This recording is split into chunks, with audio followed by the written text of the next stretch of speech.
Hi guys, I hope you're doing really, really well and practicing radical self-care. I hope you're getting out there, getting exercise, surrounding yourself with good, kind, decent people. I hope that you are seeing a trauma therapist if possible and really reading some books and working on your boundary issues if you have those. This is going to be a quick video and it's really just about this thing that happens a lot of times when you're in a relationship with a narcissist where you think that it's your fault. They really like to do that. They put the blame on the other person. They're experts at manipulating so that they take no personal responsibility for the issues in the relationship and they put it all on the other person, right? And how they do this, they may say, well, I tried, and they make it look like they tried so hard when in fact in the whole relationship they were lying. So you tried, but you were lying to the person the whole time. So that's not trying. Going to therapy and lying to the therapist, that's not trying. Not communicating with integrity or authenticity, that is not trying. So they're famous for doing that. And a lot of times if you don't know that you were with a narcissist, you might get out of the relationship and you didn't know that they cheated, you didn't know what they were doing, and they put it all on you and you think it's your fault.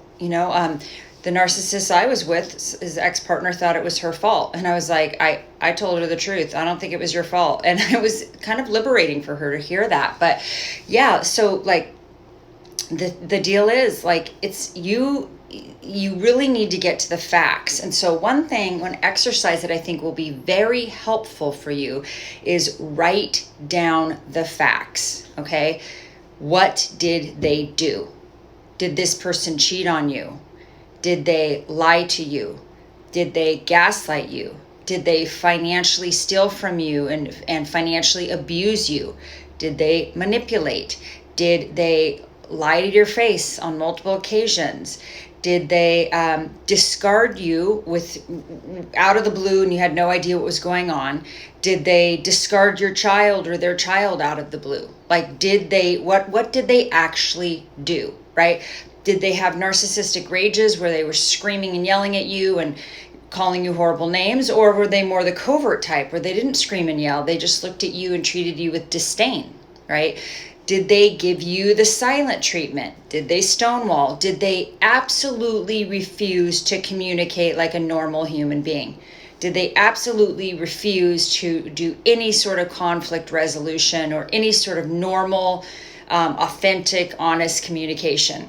So write the list. Get a whiteboard if you need to and write it down. Did they, if they didn't cheat on you, that you know of, they almost all cheat. So if you were with the one, they probably cheated on you, even though you may not know it. But like, did they, were they in a 20-year relationship with you and then just seamlessly slipped into like a new life with somebody else without any gaps? Like, that's atrocious. Like, even if they didn't cheat technically, just this whole like slipping into this new skin suit, that's atrocious. It's hurtful. It also is very unhealthy because it means that they didn't do any work. They didn't do any work on themselves. They didn't take pause. They didn't go to therapy. They didn't get any help. They didn't do spiritual work. So essentially, they just kind of took their garbage from this person to this person, right? And if you're with one of these people, that one of the things that they're really, really, they almost all do is they mirror, right? So it's so strange when you look at, the situation with the new source of supply. If you see it on social media or if you hear about it, it looks like they're having this amazing situation, right? But you have to remember that that's how it was with you. And if there were old sources of supply that were privy to this and looking at it, they were probably doing the same thing, watching this love bombing going on. New source of supply doesn't know that it's love bombing. They don't know that it's fake, right? So that is what you're seeing. If it looks like they're just riding off into the royal, beautiful sunset, that's what you experienced in the beginning of the relationship. And the mirroring that they do is very interesting.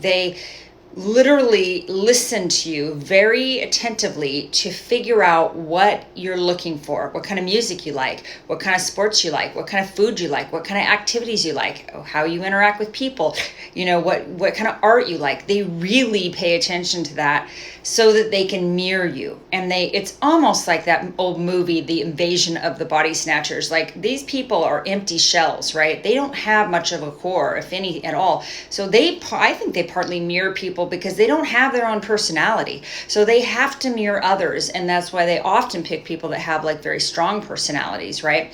So, or vibrant personalities. So, they're mirroring you, and they're studying you, and they're figuring out what your likes and your dislikes are. And that is exactly the same thing that they are doing with the new source of supply. Just like you felt like, oh wow, this person really understands me, they're so much like me, wow, they're liberal, they're a Democrat, they love the same kind of music I love, they're a rock climber, or whatever it is that you are like, right?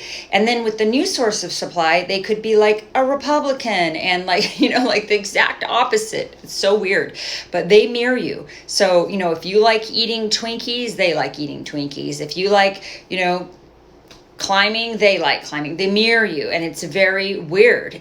It's, you'll know if you've been in relationship with normal people that there's something really weird about the way that they mirror. And I think that if you think back on your early relationship with them, you'll be like, oh yeah, that was actually quite odd.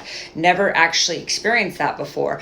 I've only been with one narcissist that I know of. And so, I definitely had a lot of comparison of a normal human being compared to that. And I never had anyone like copy me in that way.